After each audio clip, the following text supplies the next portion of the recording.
Hi friends, welcome back. आपके feedbacks और suggestions ने मुझे काफ़ी मोटिवेट किया है। आप ऐसे ही मेरे साथ इंग्लिश वर्ड सीखते रहिए। मेरे सेशन से बच्चों को भी काफ़ी फ़ायदा होगा क्योंकि वो इतनी छोटी उम्र में ऐसे वर्ड से परिचित हो रहे हैं जो आजकल के युवा लोग, news reporters, television actors, Hollywood actors और बिजनेसमैन यूज़ करते हैं। और जब बच्चे अभी से ही ऐसे वर्ड्स का प्रयोग करने लगेंगे तो उनका प्रभाव भी दूसरों पर अच्छा पड़ेगा। तो चलिए आज के सेशन की शुरुआत करते हैं, लेकिन उससे पहले हम पिछले सेशन के वर्ड्स एक बार डिस्कस कर लेते हैं। First suspect, second irresistible, third rescue, fourth discourage, fifth testament. तो चलिए let's begin today's session. Press trust of India के द्वारा मैंने एक हेडलाइन ली है जिसमें लिखा है 5 people drowned as boat capsizes in Saryu River in Mao district of Uttar Pradesh officials। यहाँ मैंने 2 words लिए हैं जिसका अर्थ काफी लोगों को समझने में दिक्कत आई होगी। First drown, second capsizes. तो जानते हैं इसका मतलब।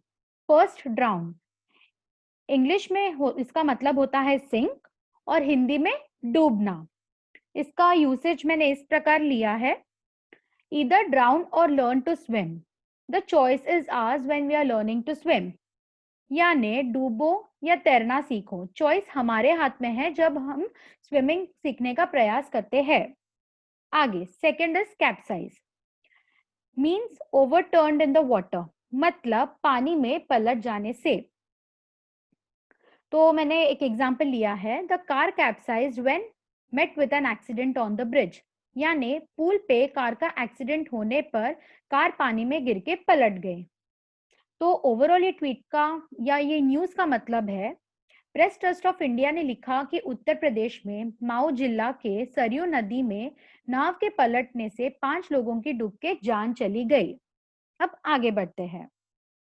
मैंने यहाँ एक और हेडलाइंस ली है जहां लिखा है Bihar floods, water from overflowing rivers originating in Nepal inundates fresh areas. State government bulletin says 66.60 lakh people affected across 16 districts. Chief Minister Nitish Kumar conducts aerial survey. तो यहाँ मैंने 2 वर्ड्स जो कि मुझे थोड़े डिफिकल्ट लगे वो मैंने हाईलाइट किए हैं।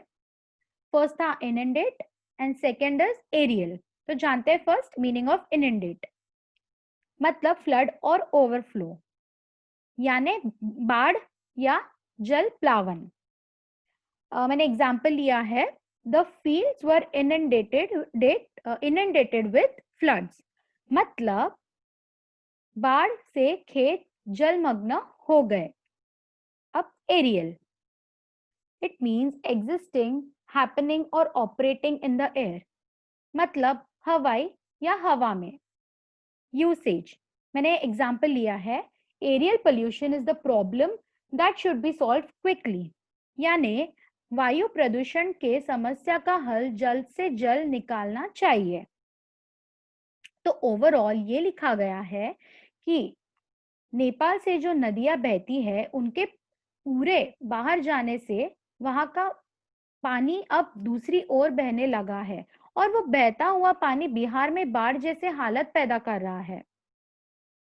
गवर्नमेंट सरकार ने बताया है कि करीब 61 लाख लोग इस बाढ़ से प्रभावित हुए हैं, जो कि 16 विभिन्न जिलों में रहते हैं।